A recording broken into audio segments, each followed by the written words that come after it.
Bueno, pues muy buenos días a todos. Gracias a todos por el apoyo que estoy teniendo en el canal, tanto aquí en Twitch como en YouTube. Y hoy tenemos otra vez el privilegio de contar con la presencia de mi querido y admirado Faustino López. Y bueno, Faustino, ¿cómo estás? Me alegro muchísimo de que estés aquí otra vez. Igualmente. Pues la verdad es que para mi sorpresa, em, el vídeo que habíamos hecho y todo eso, no en cuanto lo subí, sino bastante después, empezó a tener muchísimo éxito. Y eso tiene mucho que ver con la ayuda que Faustino me ha dado también, pero bueno, pues ha habido, digamos, ha encontrado su hueco en la gente que consume el tipo de contenido que Faustino hace y demás. Y pues han llegado muchas muestras eso de cariño, muchos comentarios.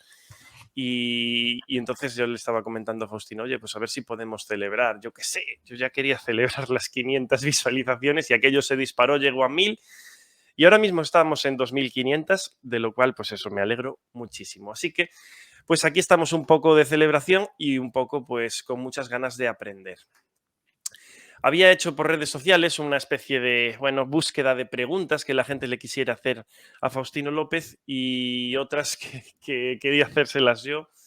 Y he juntado pues unas pocas, entonces lo que va a consistir este directo va a ser un poco en tratar ciertos temas, no tanto a veces preguntas, sino qué se, a lo mejor qué opinión tiene Faustino sobre todo sobre estos temas, que son temas interesantes, y también un poco, pues, cómo vaya fluyendo nuestro directo y nuestra retransmisión. Vamos a estar así la próxima horita, tal vez un poquito menos, así que este va a ser un momento, yo creo que agradable y especialmente va a ser un momento instructivo.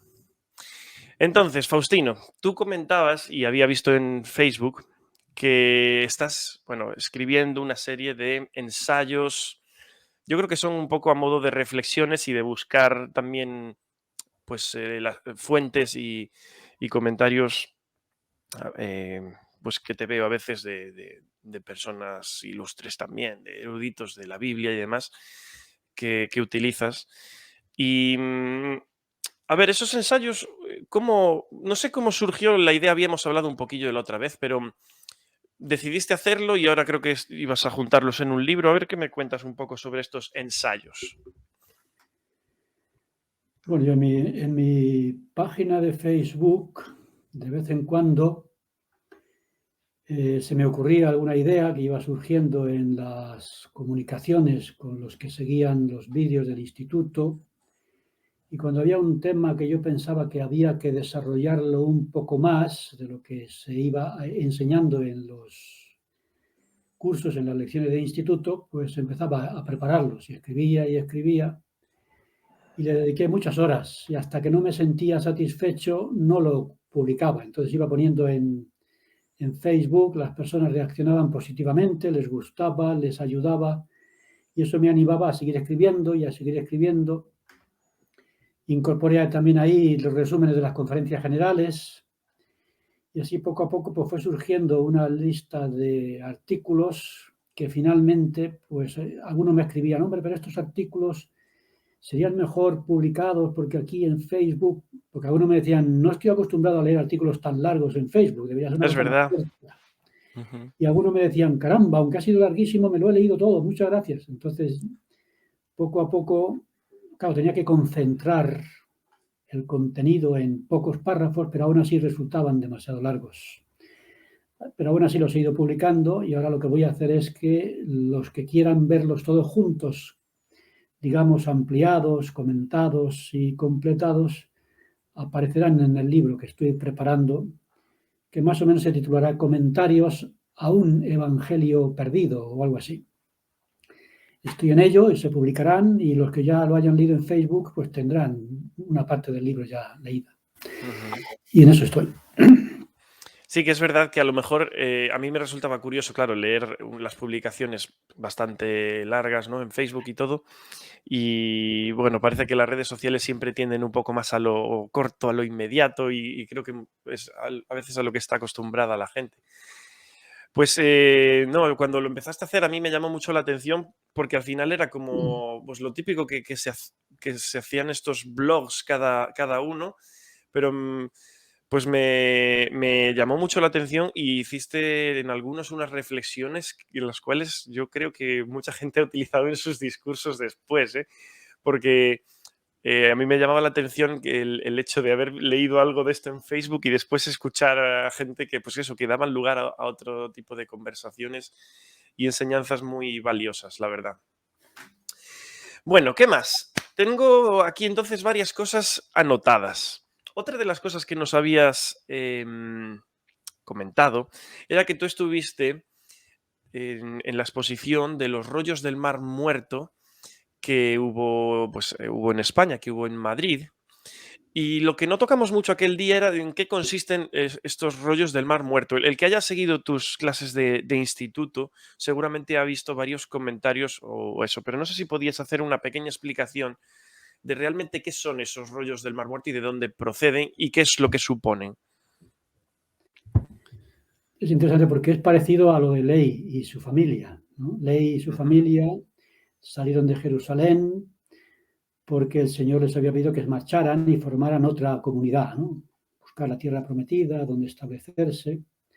Antes de salir se llevaron las planchas de bronce, es decir, los registros del Antiguo Testamento hasta la fecha, porque serían para ellos fundamentales. Ellos entendían que si no se llevaban las escrituras acabarían corrompiéndose sin ese texto de referencia. Así que con gran sacrificio, utilizaron todos sus recursos materiales, casi arriesgó la vida de sus hijos para poder conseguir las planchas de bronce que se llevaron a formar a la tierra prometida.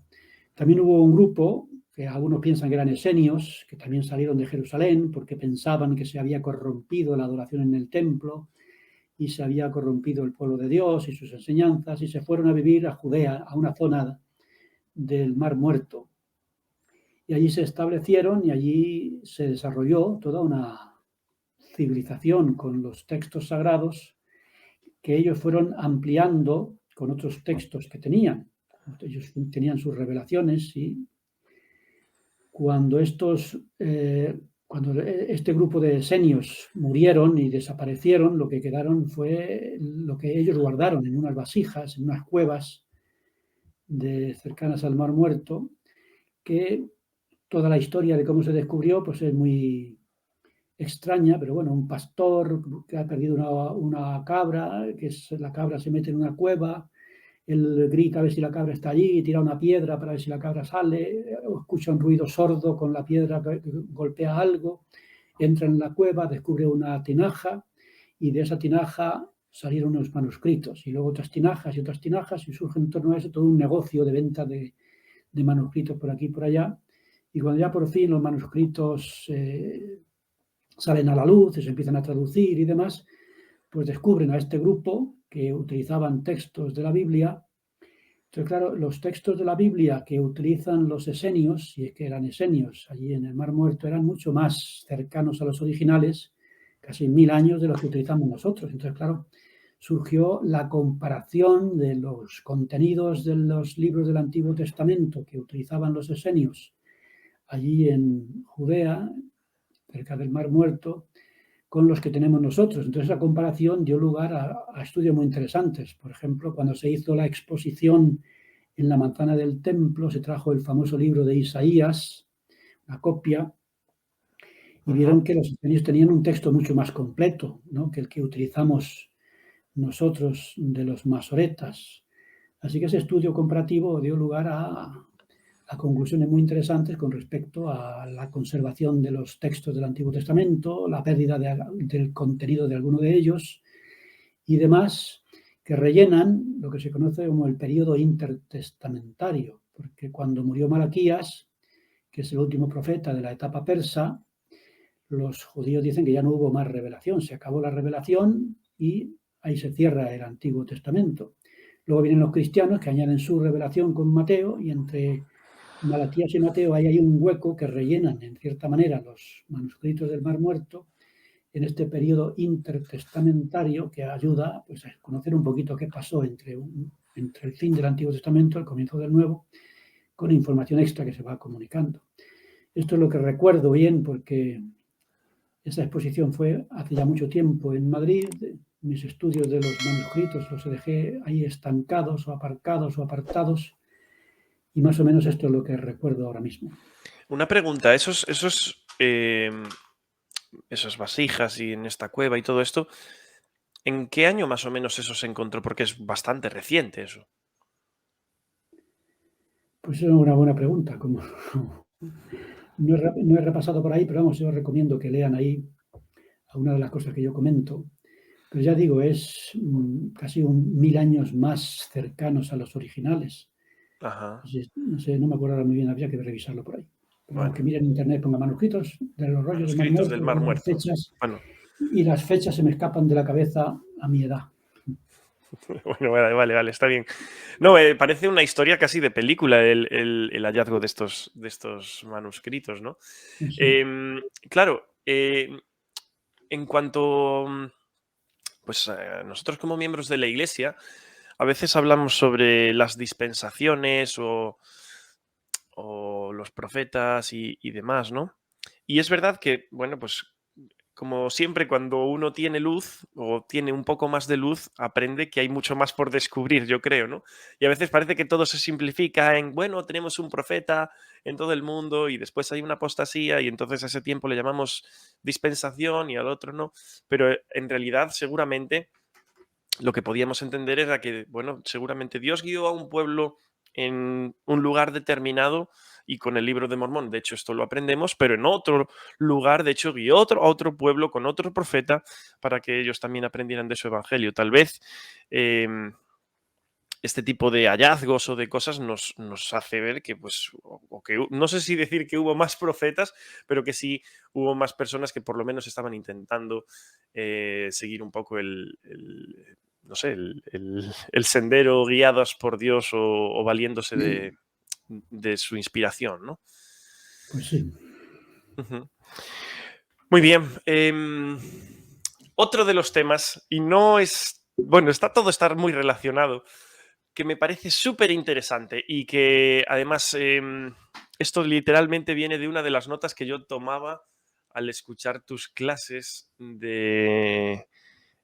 bueno, tus clases de instituto si no me equivoco, de verano, exactamente el curso de las diferentes religiones que hiciste.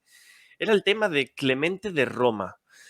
eh, que creo que es un personaje un poco, hasta cierto punto, desconocido y especialmente un evento que él tiene, porque hay, informándome un poco sobre él, he buscado y hay como pues bastantes escritos, epístolas y demás, pero este Clemente tuvo una reunión, si no me recuerdo mal, con el apóstol Pedro, o eso es lo que él más o menos declaró, y entonces él como que comenta algunas de sus inquietudes. No sé si me puedes explicar un poquito más qué es lo que sucedió con este hombre y quién era y en qué época vivió, claro. Ahora tengo yo aquí unas notas que voy a tomar un momento. Muy bien. Porque claro, aquí yo suelto preguntas. Oye, mira, los escritos del Mar Muerto. Oye, Clemente de Roma. Oye, entiende, Faustino, que tu sabiduría es muy, es muy grande y me gusta mucho, pues eso, yo qué sé. eh, Estuve si repasando hay un alguien a poquito quien puedo preguntarle sobre estas cosas es a ti, eso seguro. y tomé unas notas que se me han despistado. Pero bueno, Vaya. las, la, hay un libro publicado de las conferencias que dio Hugh Nibley sobre la perla de Ujú. gran precio, que están en internet. Cualquier persona que sepa inglés y entienda a Hugh Nibley, que habla como una metralleta, va a una velocidad difícil de seguirle, pero vamos, es muy interesante lo que él comenta. Entonces él habla de Clemente de Roma. Clemente de Roma se supone que es el primer padre de la Iglesia, los padres apostólicos, mejor Los dicho. padres apostólicos de la iglesia. Los padres apostólicos son los discípulos de los apóstoles y casi todos ellos son obispos. Clemente se llama Clemente de Roma porque era obispo de Roma. Se dice que es el primero de los obispos de Roma, otros dicen que es el tercero. La Iglesia Católica lo coloca, me parece que lo coloca como el tercer papa, ¿no? Sí, porque Después de colocan a Roma. Pedro como el primero, ¿no? Claro, entonces la Iglesia Católica dice que Pedro era el obispo de Roma y el obispo de Roma es el Papa, sucesor de Pedro. Pero no, Pedro no era Ya, obispo, Pedro era apóstol, que es uno de los grandes errores en de la ese Iglesia sentido. Católica. Ujú, Es decir, nadie puede ser, ningún obispo puede ser sucesor de Pedro porque Pedro no era obispo, era apóstol. Y precisamente la muerte de los apóstoles es lo que trajo la apostasía.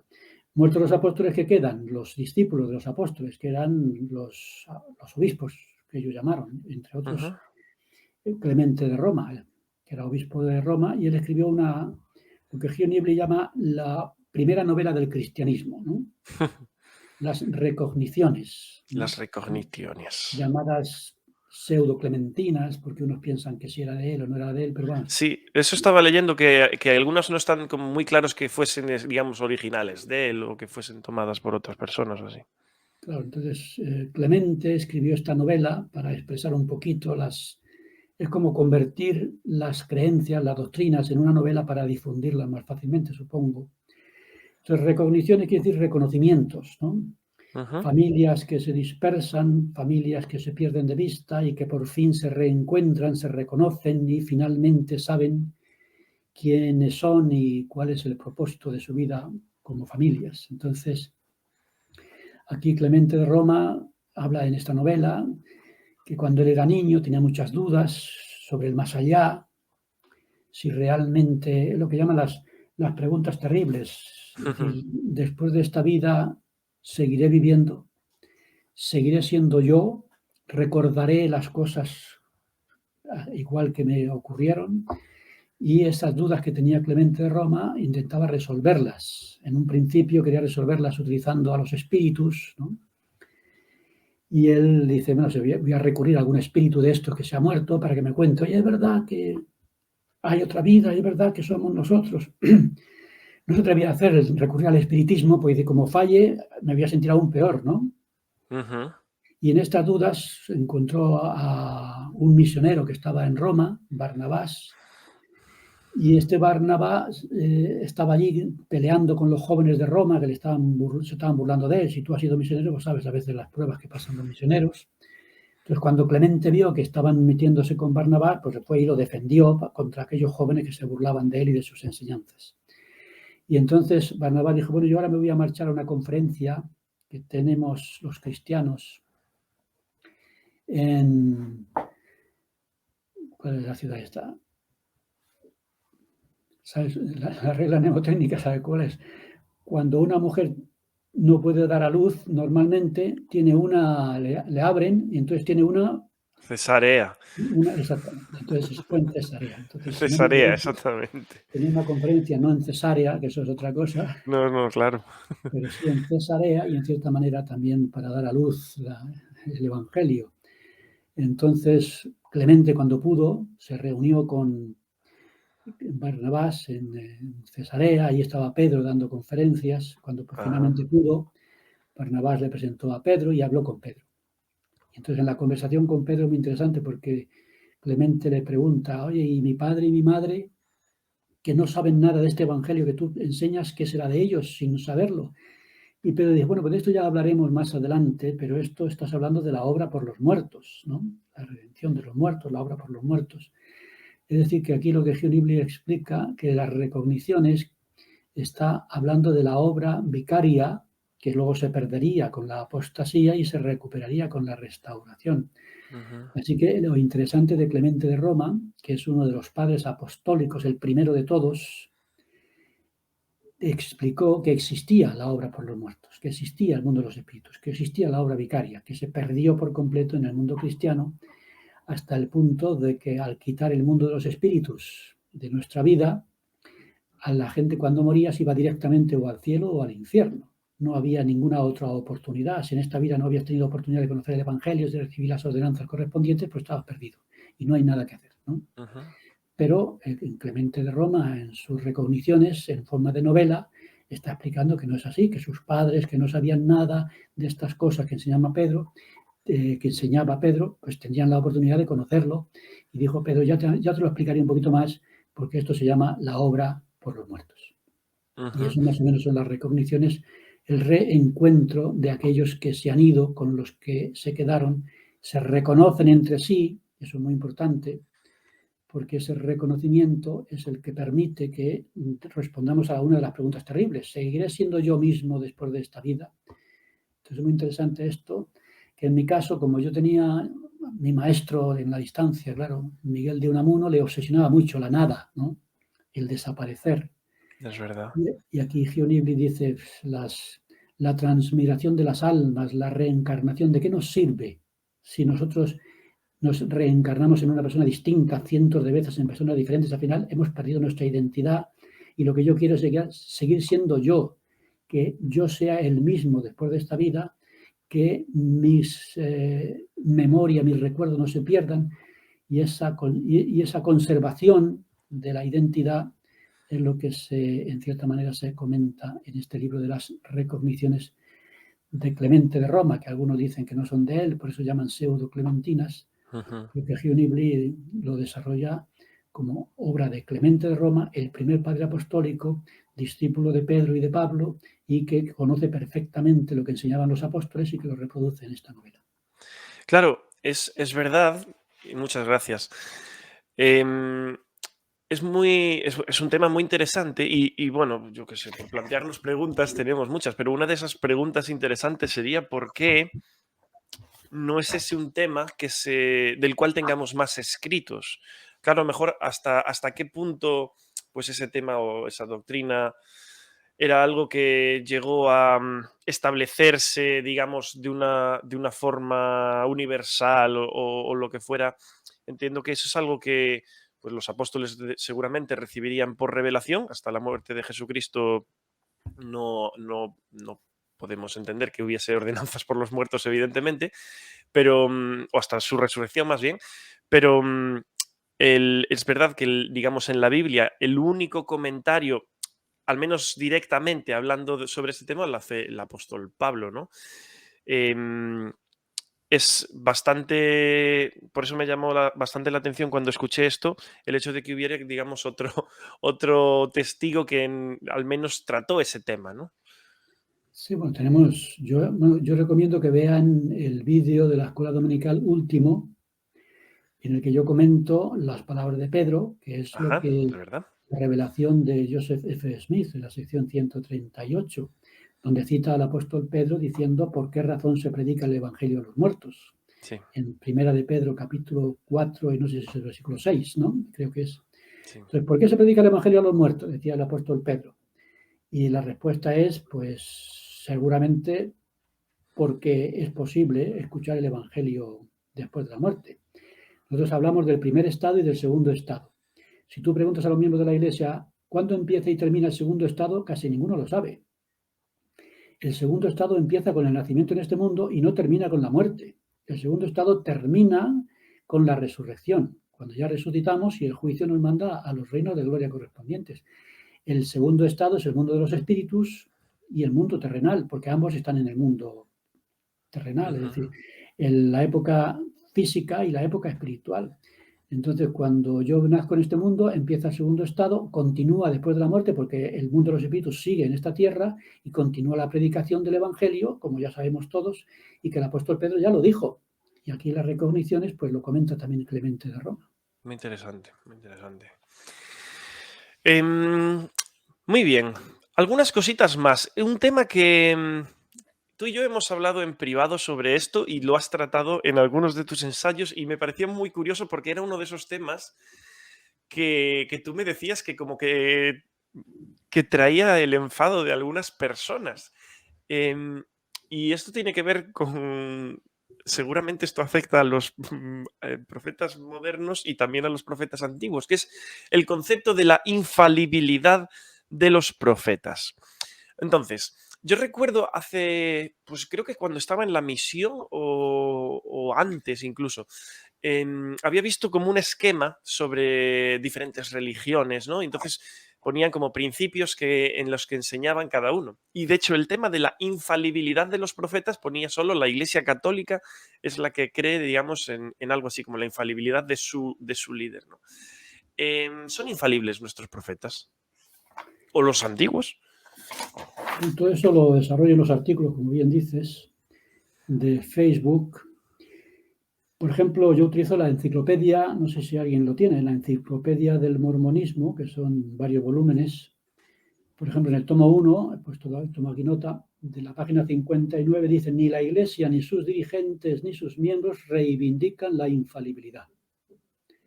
Así de Entonces, claro. si la Iglesia Católica dice que cuando el Papa habla ex cátedra y tal, sus palabras son... Son ley. Dicen que ese es el gran problema de la Iglesia Católica, que cuando un Papa dijo algo que no debió decir, ya nadie lo puede cambiar. Ajá. Y ese es el problema, que cuando alguien dice algo y ese alguien es infalible y ese algo que ha dicho está creando problemas, nadie puede cambiarlo. Entonces, en la Iglesia, dice la Enciclopedia del Mormonismo, que en la Iglesia de Jesucristo de los Santos Últimos Días no se reivindica la infalibilidad. E incluso George Q. Cannon, que también cita esta enciclopedia, dice que ni siquiera la presidencia de la Iglesia, el presidente de la Iglesia y sus consejeros, puede reclamar ni individualmente ni colegiadamente la infalibilidad. Por tanto, el primer punto es que la Iglesia no reivindica la infalibilidad. Y si algún miembro lo dice o lo sostiene pues está yendo en contra de las normas de la Iglesia. La Iglesia no acepta tal cosa. E incluso Interesante. hablan de que, también en esta enciclopedia, que suele ser una causa de apostasía el que alguien piense esto. Piensas que la Iglesia cree en la infalibilidad y cuando ves que hay un cambio o se corrige algo que ¿Piensas haya que la dicho, iglesia se ha corrompido? claro, entonces la Iglesia se ha desviado, esta no es la Iglesia verdadera, esta no es mi Iglesia, que es la que yo conocí, ¿no? Y por eso hay revelación continua, es decir, por eso continúa la revelación, decía el presidente Oaks, el elder Oaks. La revelación continúa y dijo una cosa muy interesante: y los profetas modernos pueden corregir a los antiguos. Eso es curioso, ¿eh? Tenemos un caso, el presidente Kimball dijo: la idea de que nuestro padre Adán era Dios está equivocada. Y eso lo dijo Brigham Young, según cuenta. Entonces Brigham Young dijo una cosa que es lo que se llama la teoría Adán-Dios, Sí, sí. que él dicen que mantuvo hasta su muerte, y luego el presidente Kimball dijo: no, eso no es cierto. Por tanto, un profeta puede corregir a otro. Y nosotros seguimos a los profetas modernos. Es una cosa muy interesante que requiere que lo meditemos muy bien. Nosotros seguimos a los profetas modernos, a los profetas vivos. Y es posible que un profeta vivo corrija a un profeta anterior. Ujú. Y eso nos cuesta mucho trabajo porque venimos, algunos de nosotros, del mundo de la infalibilidad, ¿no?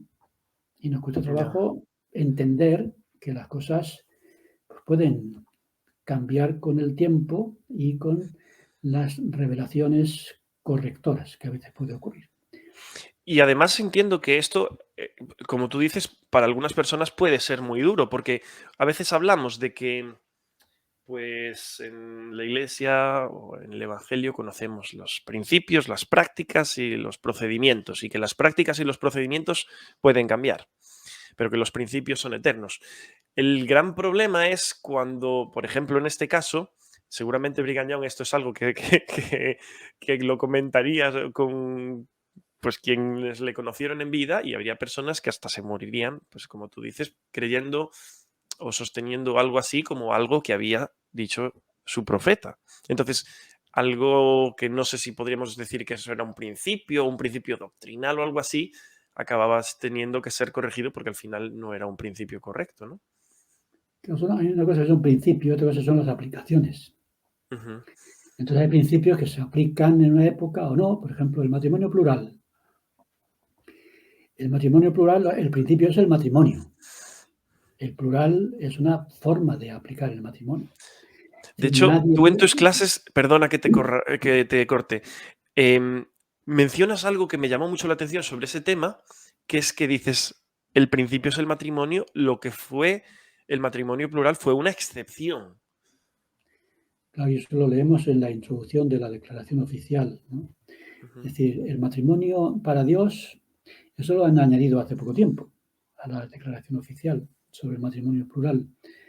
El matrimonio para Dios es monógamo y el matrimonio polígamo o plural es una excepción que se aplica solamente cuando Dios lo considera oportuno y normalmente es para aumentar, ¿no?, el pueblo de Dios, la progenie y demás. Ujú. Por tanto, la exaltación requiere el matrimonio eterno.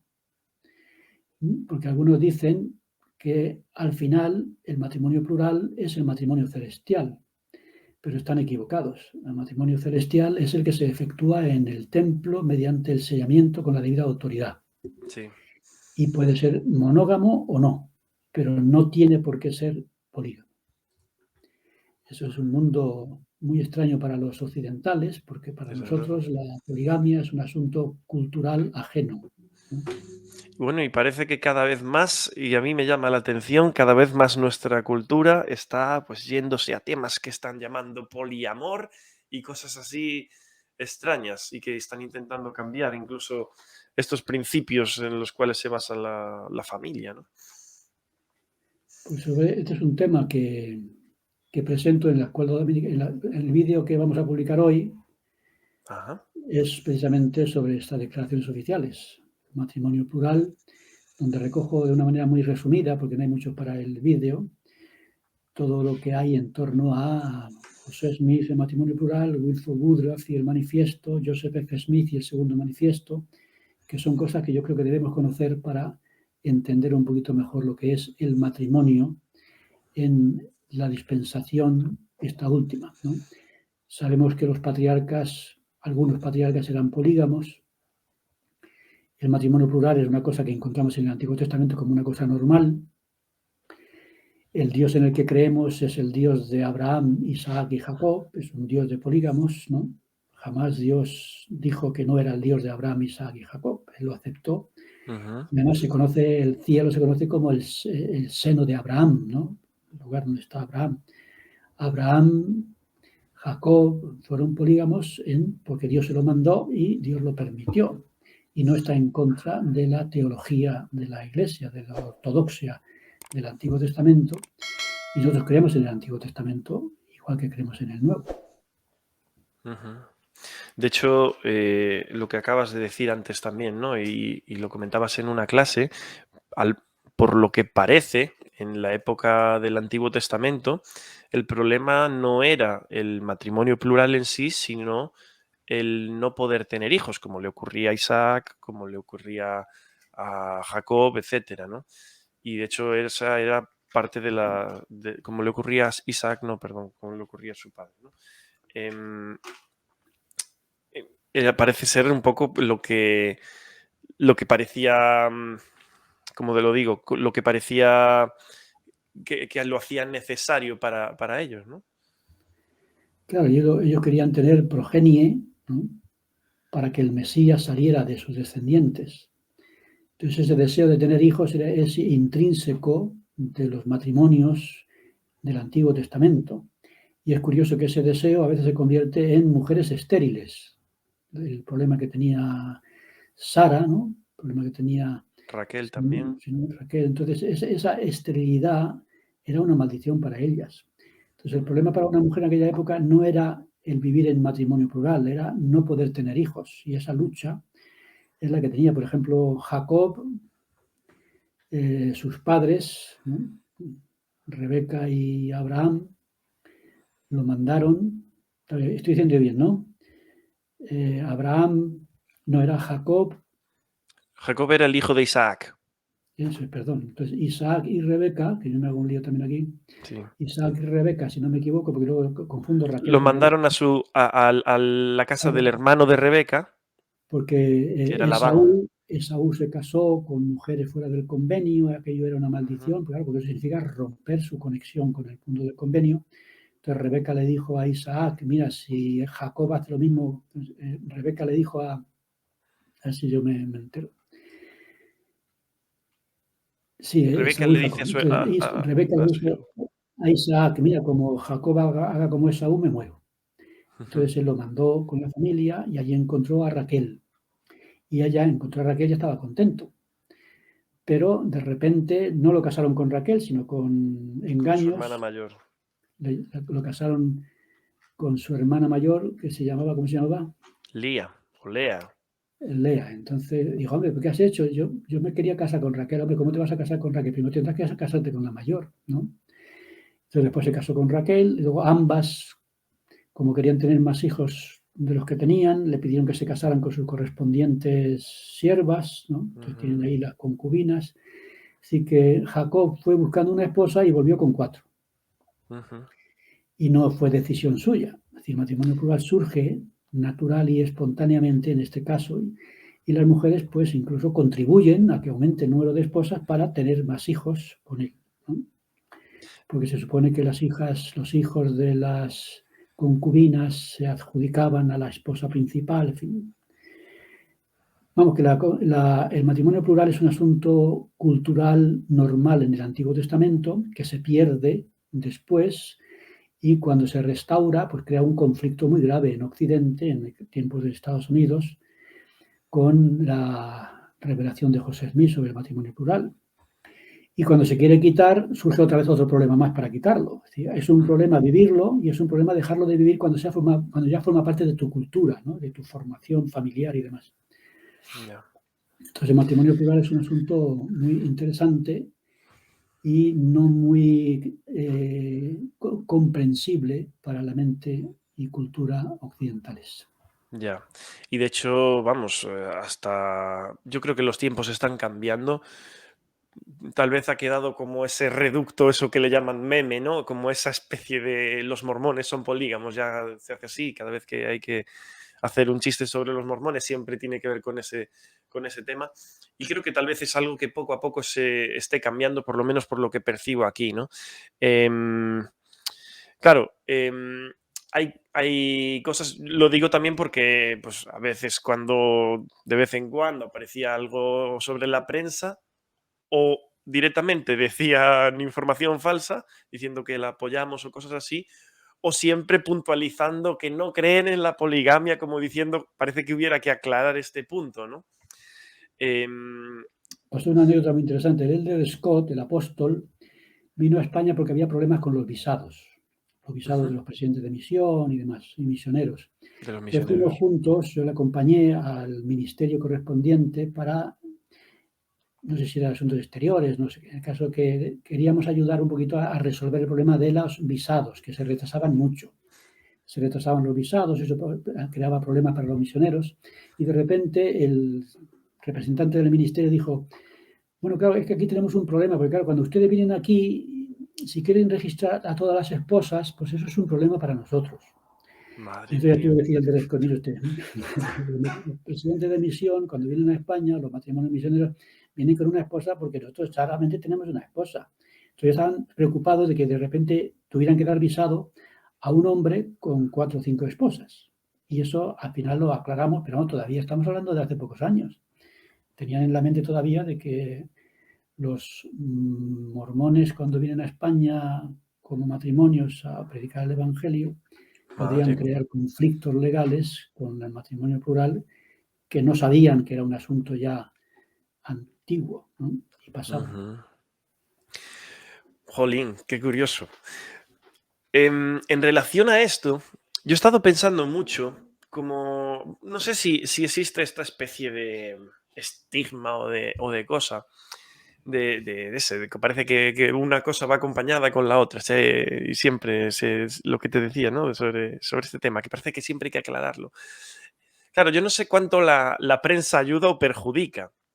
Em, en, por ejemplo, en Netflix, yo te lo comentaba por privado, hay una serie que se llama Un hombre, tres esposas y habla pues de un caso de una comunidad polígama que no son de nuestra religión y un poco pues cómo es su vida de ellos allí.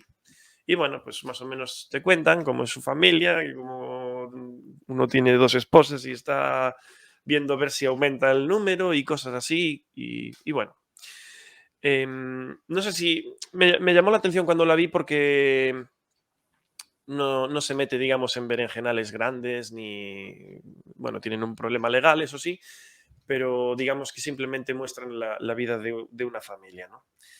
Em, claro, a veces yo no sé cuánto estas cosas, si yo pongo mormones en el caso de Netflix, solo me aparecía eso o me aparecía uno que sacaron hace menos de un año, creo, o un año, que se llama Un falsificador en mormones, que era el caso del Matt Durham y el falsificador que, No es que acabó siendo un Hoffman. asesino y no sé si sigue en la cárcel o el hombre se habrá muerto Sí. ya, pero un caso terrible, ¿no?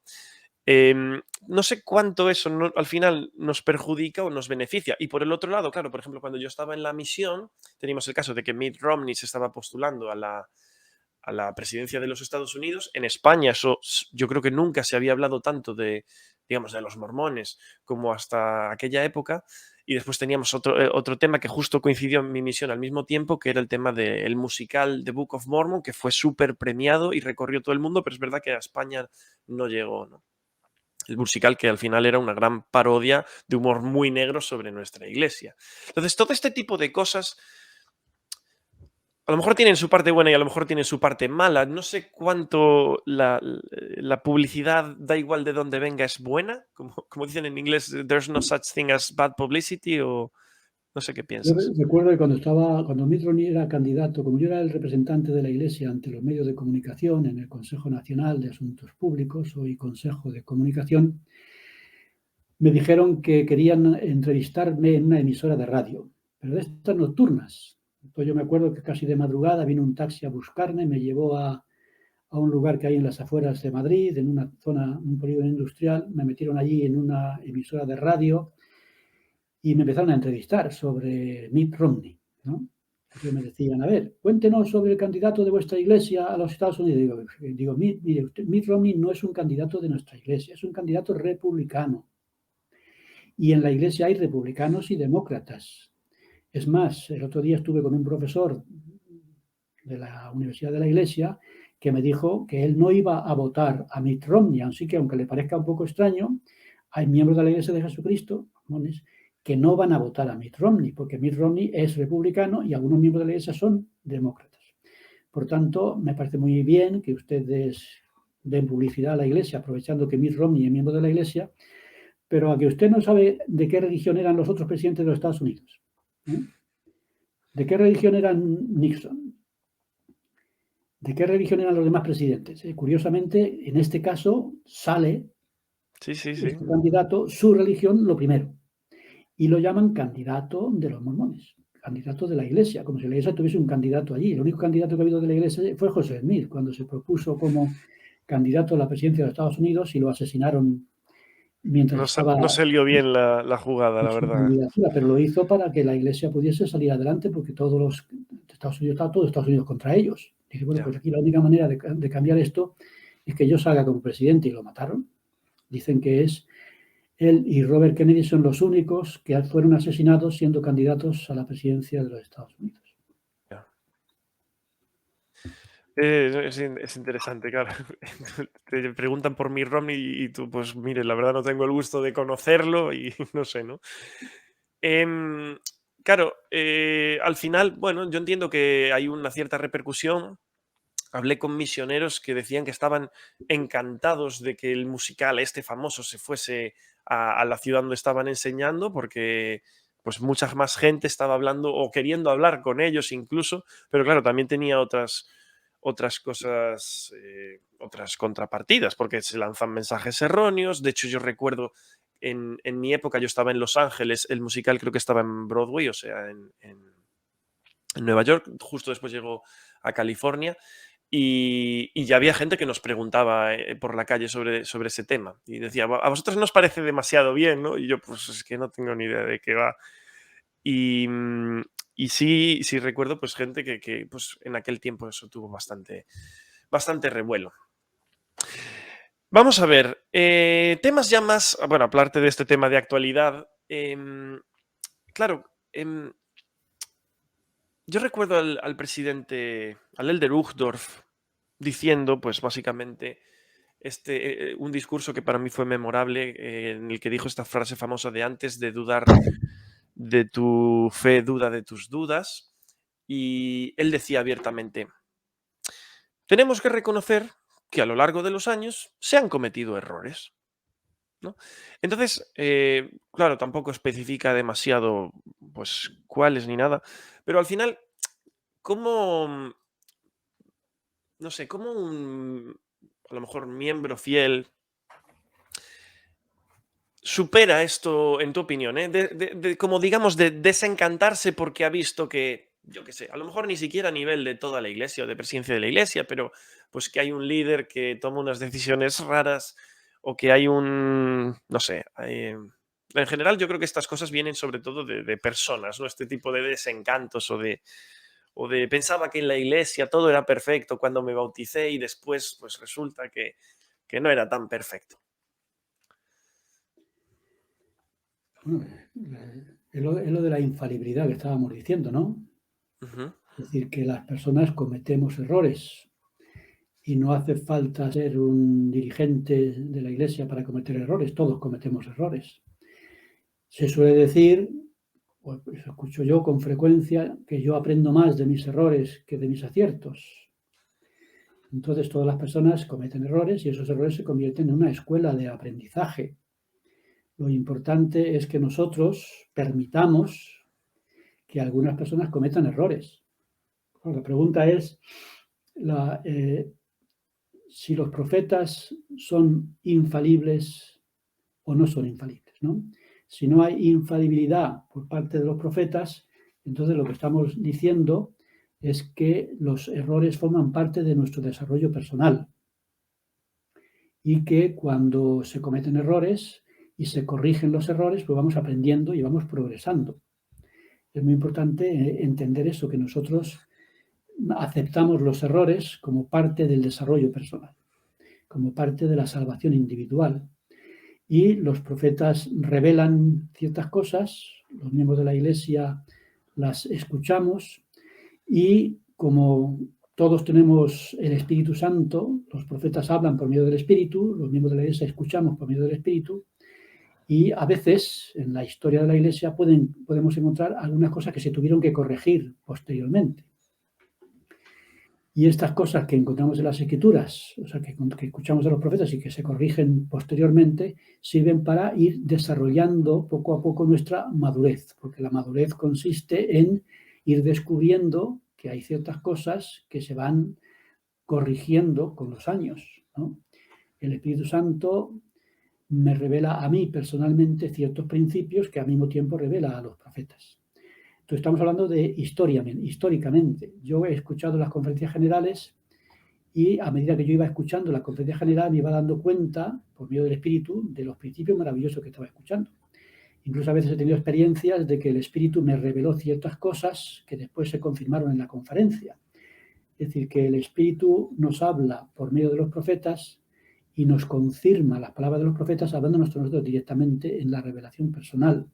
Y este proceso, mediante el cual los profetas hablan y los miembros de la Iglesia recibimos la confirmación, es fundamental para este paso que va del saber a ser, ¿no? O llegar a ser. Es muy importante que yo confirme, decía el presidente Brigham Young que le preocupaba mucho que los miembros de la Iglesia aceptaran las palabras de los profetas sin antes confirmarlas interiormente. ¿Por qué necesitamos confirmar interiormente las cosas que dicen los profetas? Pues para convertirlas en cosa nuestra, en parte de nosotros. De manera que cuando yo escucho a un profeta hablar de un principio y busco la confirmación por medio del Espíritu, lo que estoy haciendo es convirtiendo en algo personal lo que el profeta ha dicho. Y ya no hago las cosas porque me lo han dicho el profeta. No es porque me lo ha dicho mi padre, no es porque me lo ha dicho mi madre, es porque yo, por medio del Espíritu, he recibido la confirmación de ese principio y ya lo vivo yo por mí mismo, porque yo tengo la confirmación de estas cosas. Por eso es muy importante tener este espíritu que nos permite ser, como decía Moisés. ¿Te recuerdas el caso de Moisés cuando hablaba con Josué? Que Dios, hablando con Moisés le dijo, es muy difícil para mí, es una carga muy grande cargar con más de 1 millón de hombres y sus familias en el desierto. Entonces Dios le dijo, bueno, voy a poner tu espíritu en otros para que así te ayuden. Y se formó un grupo de profetas que le ayudaban. Y había un par de ellos que no estaban en ese grupo que también profetizaban. Entonces Josué se quejó a Moisés diciendo, oye, mira, dile que no hable porque él no forma parte de nuestro grupo de profetas. Y él dijo, ¿qué tienes tú contra eso? Ojalá, ¿no? Ojalá todos fueran Ojalá todo el profetas. mundo fuera profeta. Y se lo está diciendo Moisés a Josué, que es el que le iba a suceder después. Ya. y que Moisés estaba enseñando a Josué la importancia de que el profeta, el dirigente de la iglesia, el dirigente del pueblo de Dios, aceptara que otros también fueran profetas. Entonces la carga se reparte. Entonces, cuando una persona tiene revelación personal, se convierte en un profeta de sí mismo, y el que le da información que le fortalece, que es el profeta, se encuentra cómodo porque sabe que los miembros de la iglesia no le están siguiendo ciegamente, sino que le están siguiendo porque ellos mismos tienen esa misma revelación, esa misma confirmación. Entonces, la Ujú. iglesia no puede funcionar si los miembros de ella siguen ciegamente a los profetas, porque al final, ¿qué es lo que ocurre?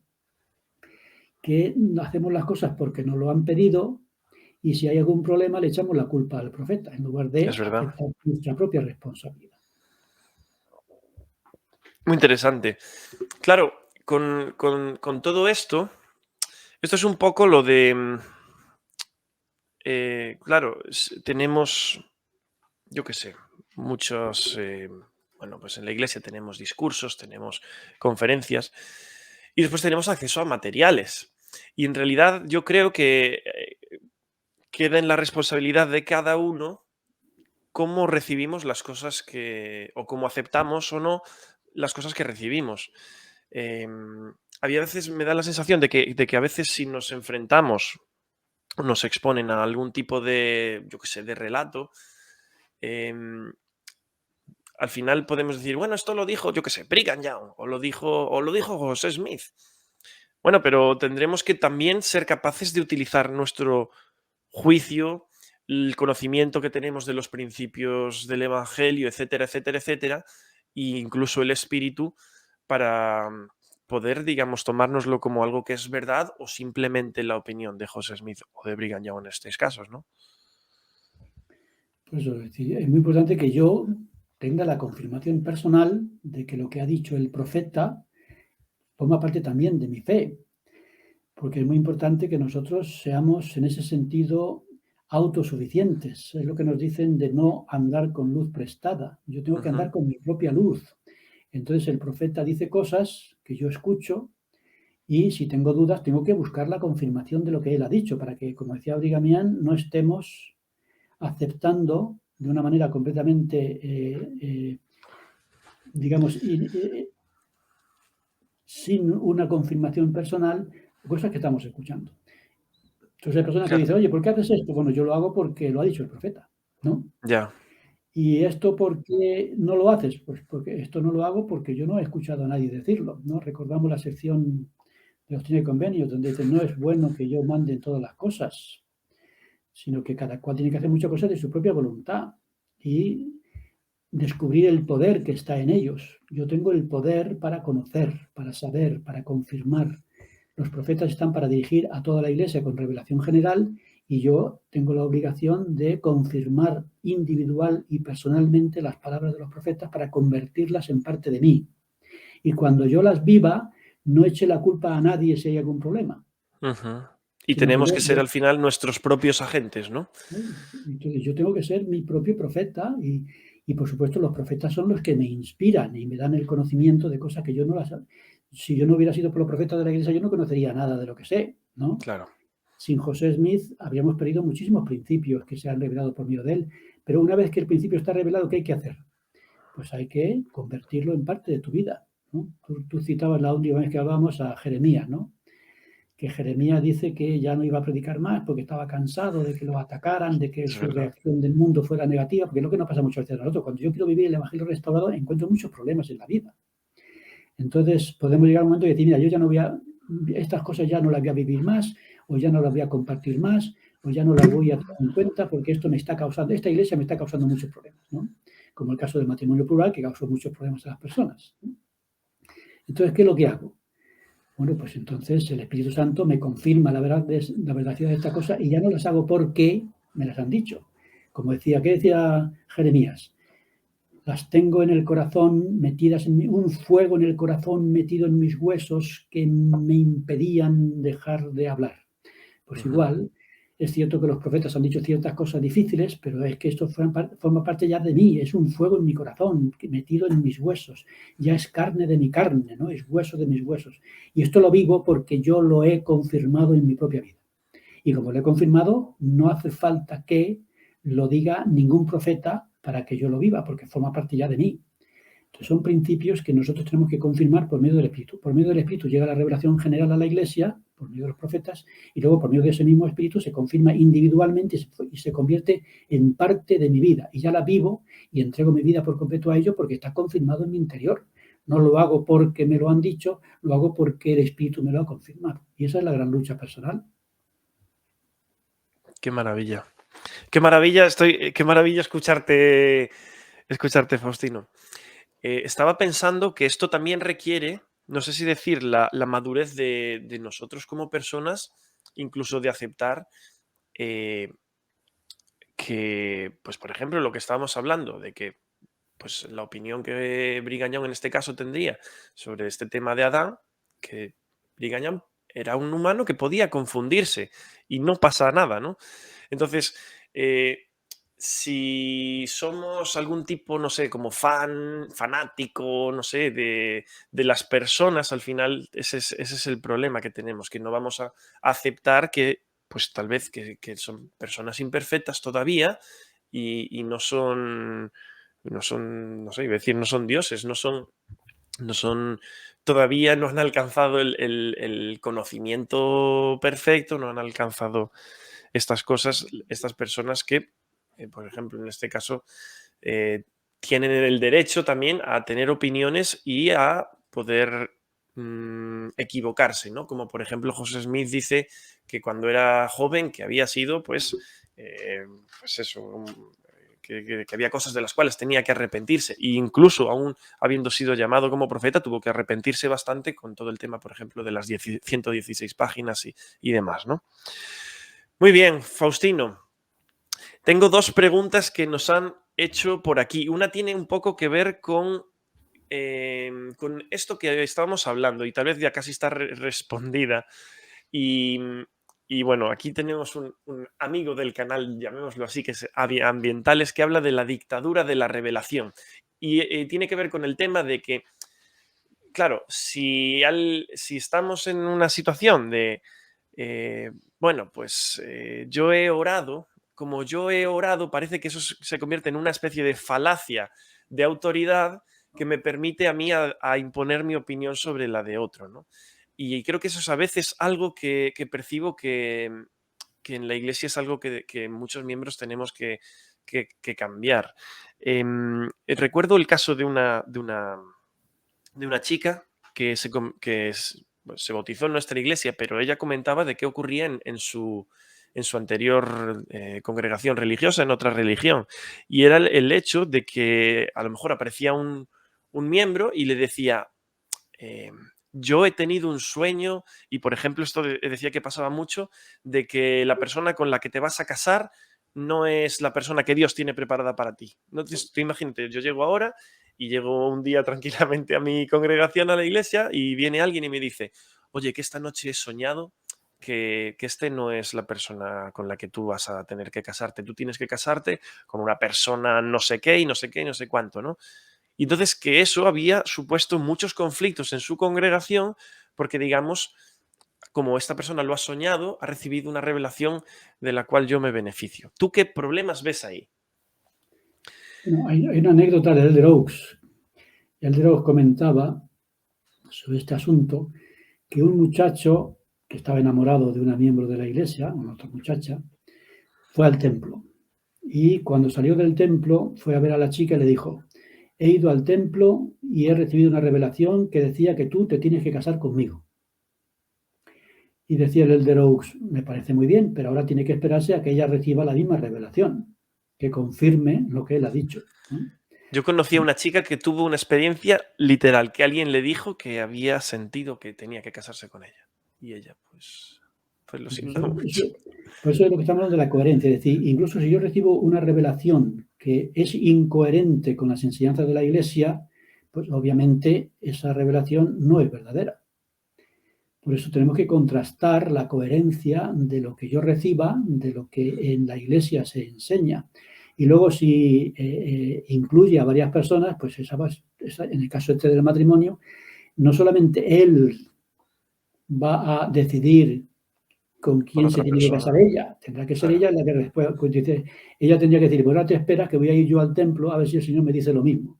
ya No sé que el ves. Señor me diga que me case con otro, ¿no? Y luego la liamos. Entonces, claro, la revelación tiene que venir a los dos en este caso. Sí, por eso tenemos que tener mucho cuidado de no ir por la vida de profetas eh, que nos pasamos un poco de la raya. José Smith dejó una frase. O sea que a José Smith le preguntó un político de la época, le dijo, oye, ¿qué haces tú para...? Porque tú tienes un pueblo muy grande y todos hacen lo que tú les mandas. Pero nosotros no conseguimos que nos hagan caso cuando les pedimos que hagan lo que nosotros estamos pidiendo, decía este político. Y José Smith le respondió algo que deberíamos hacer resucitar de alguna manera en la iglesia. ¿Te acuerdas lo que le dijo, no? Les enseño principios correctos y ellos se gobiernan a sí mismos. Dice, yo no mando a nadie, yo solamente enseño principios correctos. Y luego ya tienes que dejar que las personas se vayan gobernando poco a poco. Es decir, no podemos imponer por revelación los principios, porque las personas pueden reaccionar de una manera diferente a la esperada. Entonces, la idea es enseña principios y deja que las personas los vayan asimilando e incorporando a su vida sin gran precipitación. Entonces, vamos a enseñar principios correctos y vamos a dejar que la gente se vaya convenciendo a sí misma y convirtiendo a sí misma. Y poco a poco las cosas irán funcionando. Yo creo que esto deberíamos recuperarlo y no ir por la vida imponiendo nada a nadie, ni siquiera con el bastón de la revelación. Enseñamos principios y luego las personas lo van aprendiendo. Y esto pasa mucho en el hogar, ¿no? Que imponemos a los hijos las cosas y lo que hacemos es que acaban rechazando los principios porque se les atraganta por imponérselo en forma inapropiada. Así que hay que tener mucho cuidado de lo que hacemos, porque llega la edad de la misión. Tenéis que ir a la misión los varones porque es un mandamiento para ti. Por ejemplo, en mi caso, mi esposa y yo jamás hablamos a nuestros hijos de que tenían que ser misioneros. Jamás. Y todos han sido misioneros. ¿Por Interesante. qué? Pues porque lo decidieron ellos. Y uno de ellos no se sentía preparado cuando llegó la edad de la misión y digo, pues tú no debes ir hasta que no te sientas preparado. Y fue años más tarde y hizo una misión maravillosa. Pero es un error imponer la misión, imponer el matrimonio, imponer los principios. Que las personas lo decidan por sí mismos para que asuman la responsabilidad de sus decisiones. Ya.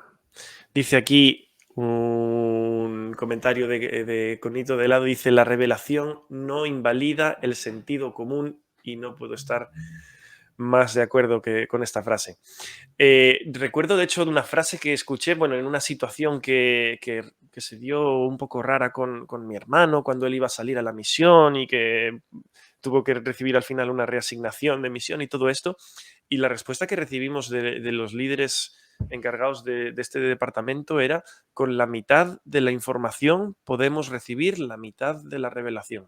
Y me llamó muchísimo la atención esa frase, me ha acompañado durante muchísimos años.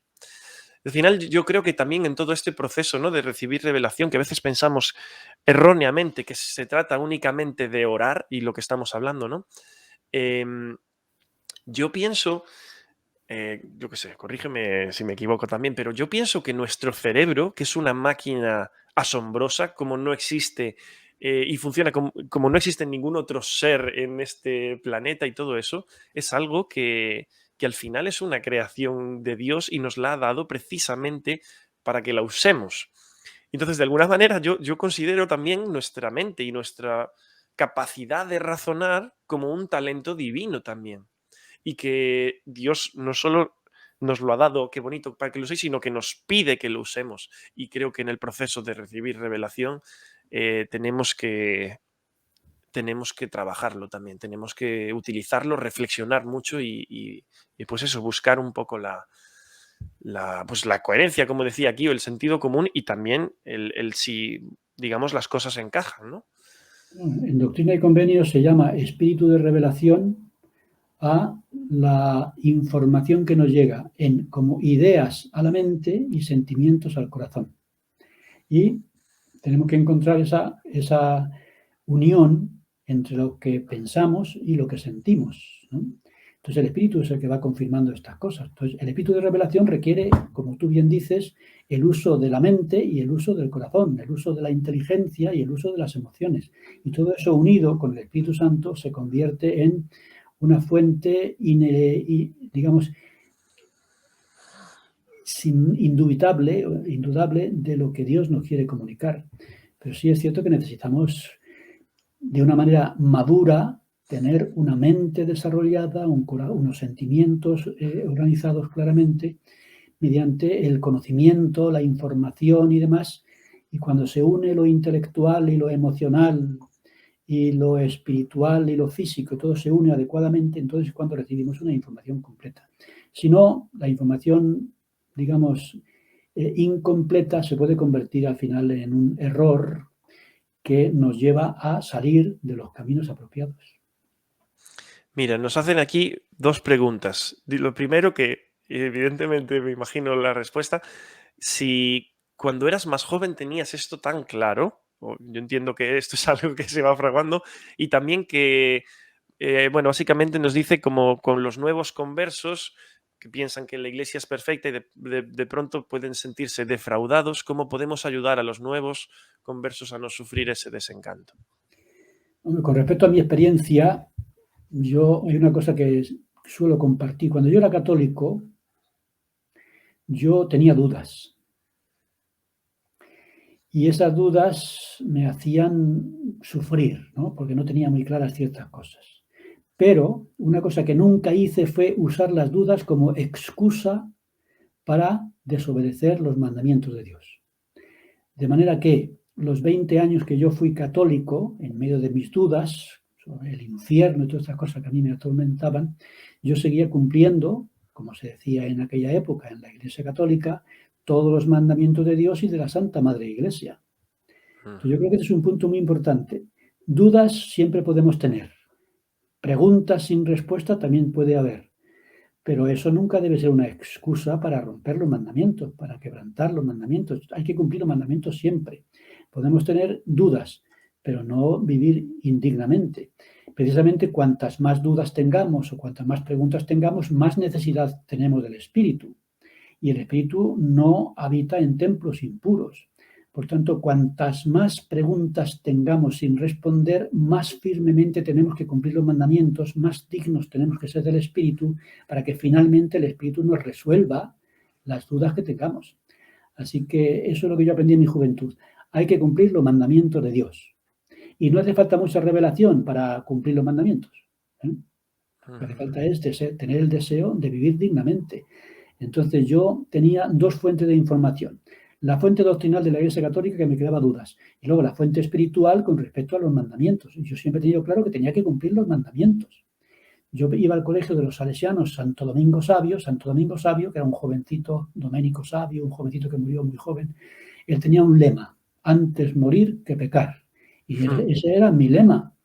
Y en medio de las dudas doctrinales yo vivía una vida digna. Por tanto, no hay ningún problema. Es como si una persona de repente le vienen dudas de la iglesia y dice, anda, entonces a lo mejor la palabra de sabiduría tampoco estaba inspirada y empieza a romperla. A lo mejor la ley de castidad tampoco está inspirada y empieza a romper la ley de castidad. A lo mejor la ley de los diezmos no está inspirada y empieza a no pagar los diezmos. A lo mejor el día de reposo tampoco estaba inspirado. Entonces lo que está buscando en el fondo son excusas para no cumplir los mandamientos. Entonces yo espero que seamos coherentes y sinceros. Es decir, ¿tus dudas son excusas para romper los mandamientos o no?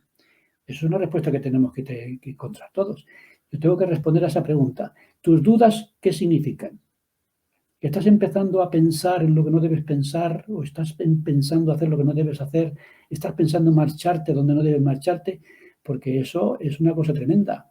Es un asunto difícil de dilucidar, pero a veces las dudas suelen estar ocultando ciertas intenciones que hacen muy difícil que tengamos claras las cosas y que respondamos a ciertas preguntas o resolvamos ciertas dudas. Yo creo que cuando hablamos de personas que se sienten a lo mejor defraudadas, el desencanto, etcétera, yo creo que tiene que ver con que se sienten defraudadas con personas en general. Entonces, lo que tú has dicho es precisamente eso. Si yo nunca digamos, siempre tengo los pies en la tierra de alguna manera, de que todos los que me rodean, sean los misioneros, o sea el profeta, o sea quien sea, son personas y que, por tanto, no son perfectas y van a cometer errores y habrán cometido errores durante toda su vida. Yo creo que ese desencanto, pues, o no sé, esas decepciones, de alguna manera es algo, es decir, que abrir la posibilidad de que las personas nos decepcionen, creo que es algo que tenemos que hacer, porque todos todavía vamos a cometer errores, ¿no? Muy bien, Faustino. Mira, llevamos ya 1 hora, aquí pone 1 hora y 10, y de hecho nos han hecho aquí bastantes, bueno, preguntas y comentarios. Dice aquí, estoy de acuerdo de que cuantas más dudas y más preguntas tengamos, más tenemos que buscar la inspiración, la revelación personal. Tenía una última que nos había dejado, me había pedido de hecho Elisea que te la hiciera. Y bueno, tiene que ver un poco con el tema del albedrío, que es un dilema que yo he tenido durante mucho tiempo. Creo que estoy empezando a llegar a algún tipo de conclusión, perdón, que es el tema de la libertad. Em, bueno, por ejemplo, hace muy poco tiempo se murió este filósofo que era Antonio Escotado. Yo lo admiro y he aprendido mucho de él. Y él era muy famoso por su reivindicación de la legalización de todas las drogas, ¿no? Y con esta frase que lo hizo muy famoso, que era: lo que mata no es la droga, sino la ignorancia. Entonces, yo personalmente a veces pienso que en mi vida no sería un problema, por ejemplo, que estas drogas pues que fuesen legales, ya que yo no las consumo, no me van a hacer mal, ¿no? ¿Cuánto debo permitir a otras personas hacer ese mal? Y eso es un dilema que yo tengo, no sé si es un dilema moral o no lo tengo, y, por ejemplo, también puedo poner el ejemplo de que hay otras sustancias, las cuales yo tampoco consumo porque moralmente entiendo que están mal. Hay una palabra de sabiduría que nos enseña que consumir alcohol, por ejemplo, está mal. Entonces, en mi vida he consumido alcohol, ¿no? Aunque sea perfectamente legal y aunque yo ahora mismo pudiera bajar a una tienda y comprarlo. Entonces, ¿hasta qué punto es buena o correcta, no sé, la libertad? Porque sí, estoy seguro que hoy por hoy alguna gente, si se le da libertad, utilizaría esa libertad fatal, ¿no? Bueno, es que una cosa es la libertad y otra cosa es el albedrío, ¿no? Dicen que la libertad es el resultado de cumplir los mandamientos. Es decir, tú no eres libre si no usas tu albedrío adecuadamente, porque esa libertad es el fruto de las buenas elecciones. Tú no puedes ser libre si decides tomar una droga que te va a esclavizar. Por tanto, yo ahí no sé qué decir. Hombre, a mí no me gustaría que me vendieran drogas aquí en la esquina, Ya. porque tenemos niños todavía inmaduros, personas que no tienen control. Entonces yo creo que... Ahora, por ejemplo, yo cuando voy al supermercado, si la otra vez tomé una botella, por ejemplo, hay personas que cocinan con vino, ¿no? Entonces mi esposa cocina con vino. Hay mujeres que no les gusta, pero mi esposa lo hace y se evapora el alcohol y no pasa nada. Pero si yo compro un cartón de vino blanco para cocinar, inmediatamente la máquina dice, necesita autorización. Entonces yo miro a la que está ahí controlando y digo, oye, mira, si no me autorizas no puedo llevarme este cartón de vino blanco. Y cuando Ah, claro. me ven a mí con 70 años, digo, este tiene 70 años, se puede llevar el vino. Pero es cierto que hay un control, ¿no? Sí, Y a mí sí, no me hay un parece, cierto control. y a mí no me parece mal, no me parece mal, ¿no? Estaba poniendo el ejemplo este, pero así como podíamos poner el ejemplo, pues en este caso de cosas que hoy día son ilegales, yo qué sé, de cualquier otra cosa, ¿no? Bueno, el Señor nos ha dado el modelo, ¿no? Ha dicho, si tú quieres ser miembro de mi iglesia, no puedes fumar, no puedes tomar bebidas alcohólicas, no puedes tomar café ni té. Y esto es lo mínimo, ¿no? Porque está adaptado a la capacidad del más débil.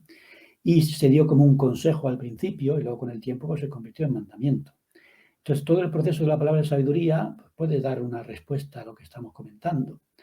Pero claro, ahí no habla de nada de las drogas. Y el presidente Hinckley decía, hombre, estaría bueno, ¿no? Se supone que nosotros tenemos Mm. madurez suficiente para añadir, ¿no? No podemos ser tan infantiles como decir, bueno, Esas 4 cosas están prohibidas, pero las demás no, porque no lo pone. Dice, pero no. Entonces, por Ujú. ejemplo, yo tengo mi albedrío y mi madurez, y el albedrío sin madurez se le aplica muy difícilmente. Entonces, ¿qué es lo que hago yo? Bueno, pues ya te lo comenté el otro día. Hoy he tomado naranjas y mandarinas, las he exprimido todas porque es la época, las he batido con miel de la Alcarria y plátanos y tengo ahí en la mesa pues 3 jarras para beber toda la mañana. Qué maravilla. ¿Y por qué hago eso y no me tomo lo que yo considero que no es saludable? No sé, yo nunca lo he hecho. Antes de conocer la iglesia tampoco tomaba lo que el mundo toma para desayunar. Entonces yo creo que la salud es el resultado de la madurez, cuando uno toma lo que debe tomar. E incluso puede ocurrir que tú no puedas tomar ciertas cosas, aunque sean saludables para otros, porque tú tienes ahí un problema, ¿no? Yo me refería más al tema de, pongámonos en situación, ¿no? Imagina que yo puedo decidir todas las leyes que van a gobernar un país. Y yo digo, bueno, yo soy un miembro de la iglesia, así que todo lo que la iglesia enseña que está mal, lo voy a ilegalizar. Mi duda es cuán ético sería eso, porque es verdad que cuando enseñamos a las personas a no pecar, también al final estamos enseñando pues los principios, las bendiciones, las consecuencias del pecado, pero en base a que puedes pecar. De hecho, yo creo que lo mejor que podemos hacer en la vida es tener la posibilidad de obrar mal y no hacerlo, lo cual nos, digamos, de alguna forma es un síntoma de que somos personas pues sanas o personas buenas o personas que estamos al final viviendo el evangelio. Y de ahí creo que viene un poco el tema de ser nuestros propios agentes, ¿no? Que no se nos imponen las cosas que están bien, ¿no? De hecho, dice aquí con hito de lado, creo que discutir la ilegalidad o legalidad basándonos en los principios de la Iglesia se acerca peligrosamente a ignorar la separación entre la Iglesia y el Estado, evidentemente, ¿no? Lo que yo estoy planteando es fundar una especie de teocracia que seguramente muchas personas, pues, vivirían en peligro en aquel tiempo, ¿no? No sé. Yo creo que a lo que hay que hacer es, repito lo de José Smith, hay que enseñar a la población los principios. Por ejemplo, en Galicia, Aquí, el presidente gallego dijo, cuando obligaron a utilizar las mascarillas, que aunque una persona esté en medio del campo, él solito tiene que usar mascarilla. es Cuando, verdad. cuando los expertos dicen que la mascarilla es perjudicial para la salud porque estás respirando tu propio anhídrido carbónico y te estás perjudicando. Y te pueden matar la mascarilla que tú usas para. Entonces, que use la mascarilla en un sitio cerrado donde hay otras personas porque hay riesgo de contagio, lo entiendo. Pero que obliguen a usar la mascarilla en mitad del campo ya me parece excesivo. Sí. Entonces, si a mí me preguntaran, yo diría, vamos a enseñar principios y que las personas entiendan qué es un principio. Entonces, yo cuando voy por la calle, yo no llevo mascarilla, ¿no? Y luego me la pongo cuando entro en la tienda correspondiente. Pero la gente va con mascarillas y están haciendo ejercicio físico con mascarillas y van en el coche solos con mascarillas y van con la bici. Y digo, pero esto es completamente ridículo. Necesitamos un gobierno, unos dirigentes que enseñen principios a las personas. Lo que pasa es que con esto del COVID, como no tenemos científicos responsables y no nos enseñan realmente qué es lo que está pasando, no nos están ayudando a tomar decisiones serias. Entonces necesitamos científicos y políticos que se pongan de acuerdo, nos expliquen exactamente qué es lo que está pasando y entonces que nos dejen hacer lo que nos dé la gana. Ahora están preguntando si van a obligar a vacunarse y el que no se pueda vacunar lo van a encerrar en su casa y no va a poder entrar en ninguna parte. Pero bueno, esto ya es el colmo de la destrucción del albedrío. Vamos a enseñar a la población los principios.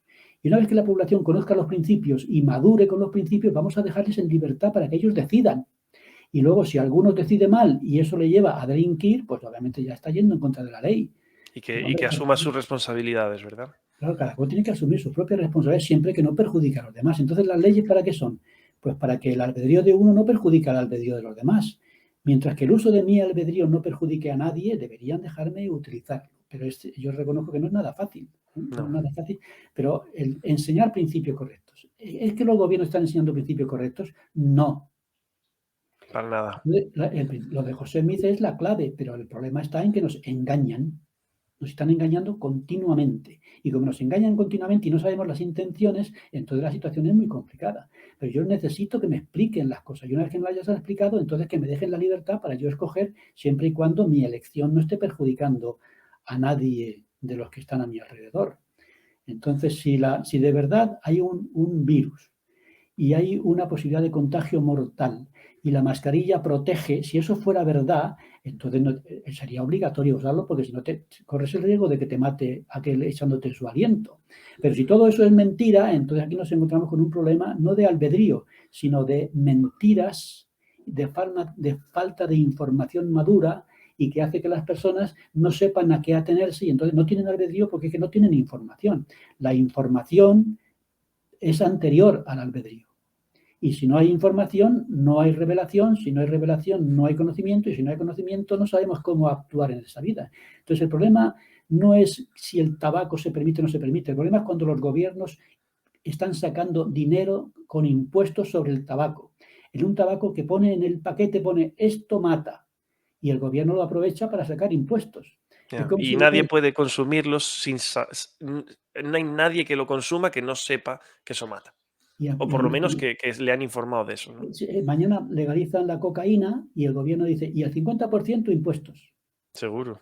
O sea que han legalizado la cocaína para aumentar vuestros ingresos. Pero entonces eso no es lo que estamos pidiendo.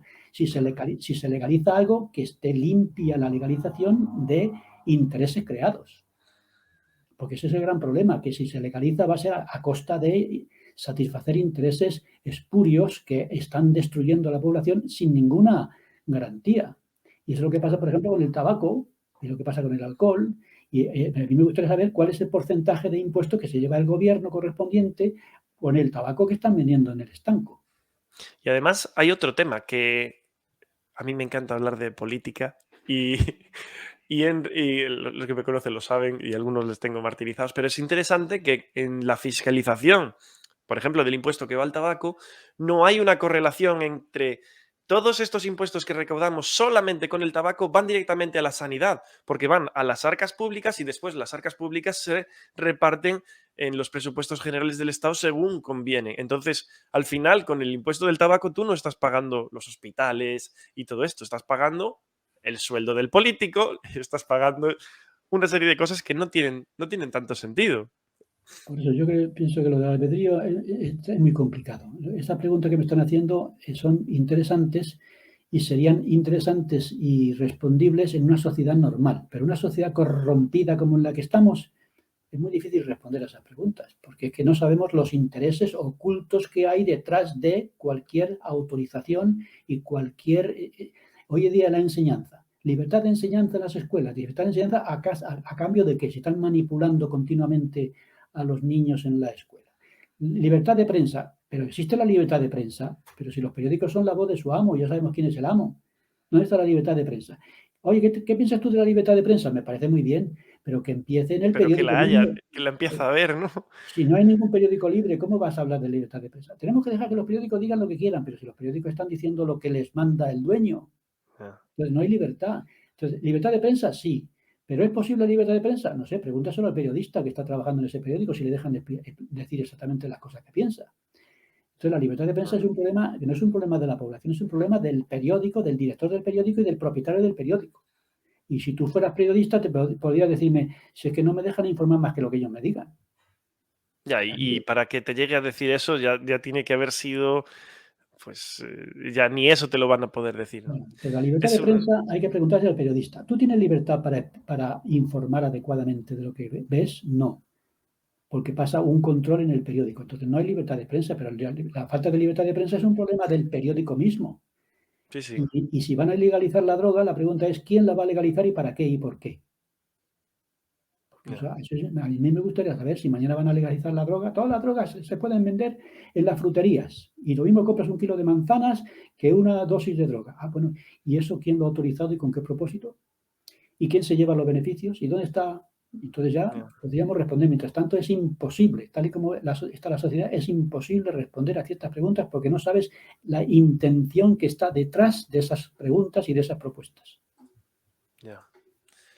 Pues tal cual, estoy totalmente de acuerdo. Em, Faustino, antes de cerrar, tú ves, bueno, sí, podemos ver que la sociedad hay muchos problemas, hay mucha corrupción. ¿Tú ves una especie de luz al final del túnel? Quiero decir, ¿podemos mirar un poco con esperanza o nos ha tocado vivir unos ciertos, no sé, temporadas un poco oscuras en cuanto al, pues eso, en cuanto a, a lo que tú estás hablando, incluso de la libertad, el que no haya sectarismos? Parece que cuanto más acceso a la información tenemos, más sectaria se está volviendo la gente, o no sé, tengo ahí unas sensaciones a veces de que expresar simplemente una opinión puede conllevar, pues, a que a uno le hagan un, yo qué sé, ahora lo que se llama cancelar, a que te cancelen en redes sociales, que difundan tus datos para hacer no sé qué, amenazas ya en redes sociales, la gente se vuelve loca también. Pero, ¿tú crees que vamos a mejor o que vamos a peor? Y bueno, si hacemos caso de las Escrituras, esto acabará en el fin y entonces aparecerá la luz al final del túnel, ¿no? Es decir, si las Escrituras tienen razón, Jesucristo vendrá a la tierra y vivirá durante 1000 años, reinará sobre ella y pondrá orden. Esa es la luz que está al final del túnel. Lo demás, pues es un camino de degeneración hasta que venga Dios y lo vea, ¿no? Aunque ciertamente cuando uno estudia la historia dice, "Bueno, aún así me doy con un canto en los dientes comparado con lo que había en el pasado". Así que Es yo verdad, estoy muy contento de vivir en esta época y ya, no me voy a la Edad Media donde de repente aparece un ejército y te destruye, ¿no? sin Y preguntar. dentro de lo malo yo estoy contento. Pero que las cosas podrían ir mejor, en eso estamos. Pero eso es una responsabilidad individual, porque ¿qué ambiente hay en mi familia? Yo tengo la responsabilidad, ¿no? Yo estoy casado, tengo mi esposa, tengo mis hijos y la felicidad de mi hogar depende de mi conducta.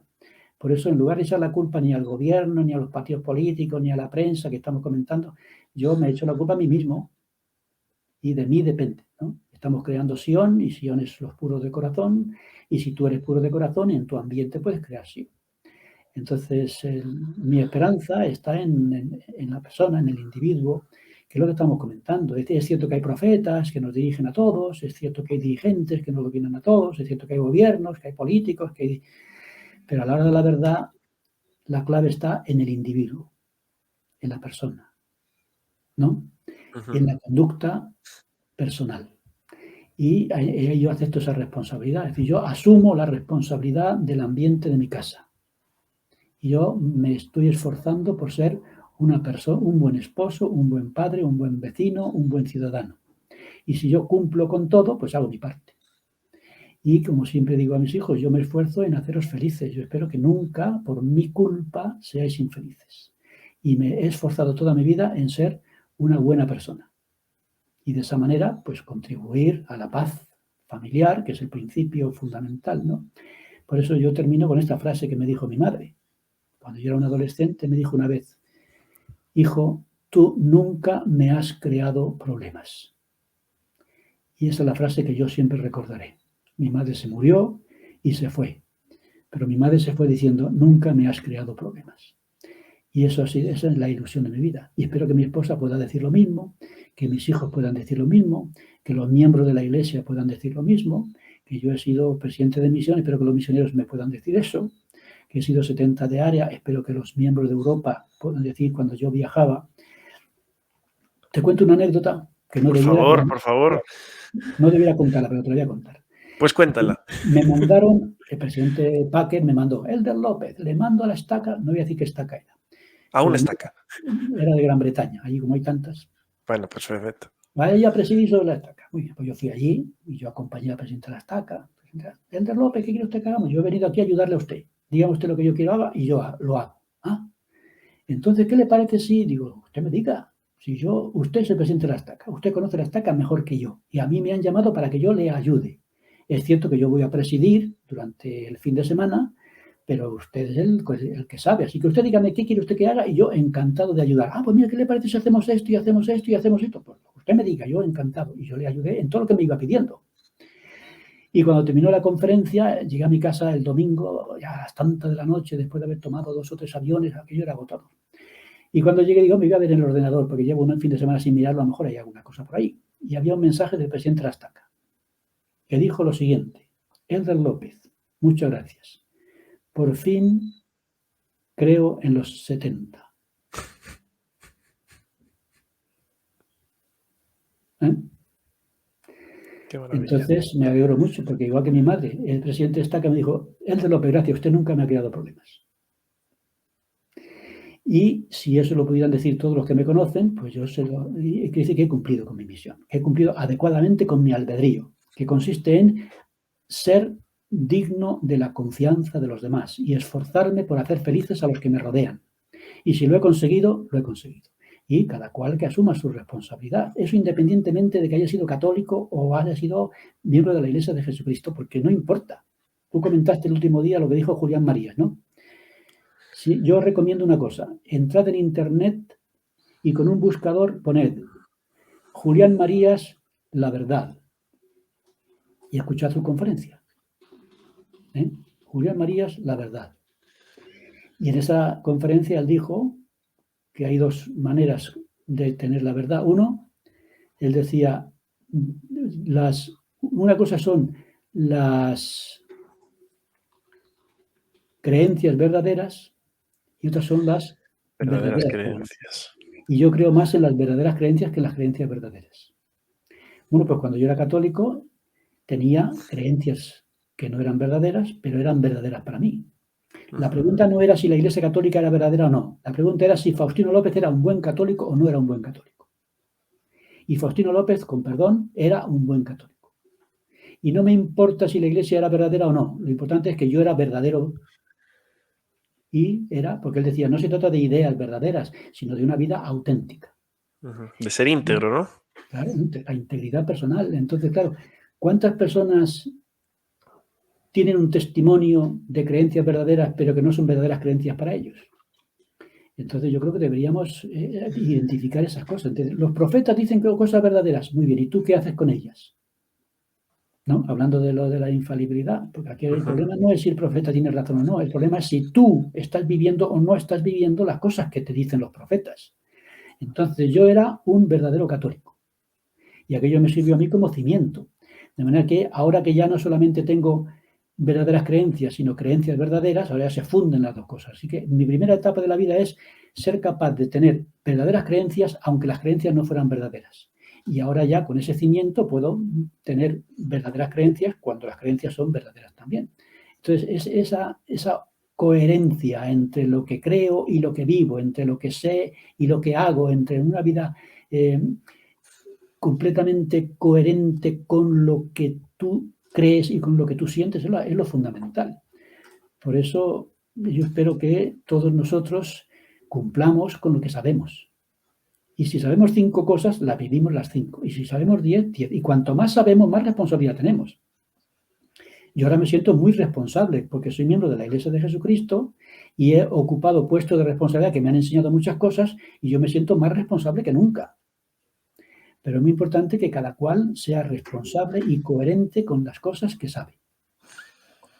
Y a partir de ahí, pues ya no importa mucho lo que piensen o digan estos y aquellos sobre si esto debía ser así o debía ser así, porque el problema no es la verdad que me cuentan, sino la verdad que vivo.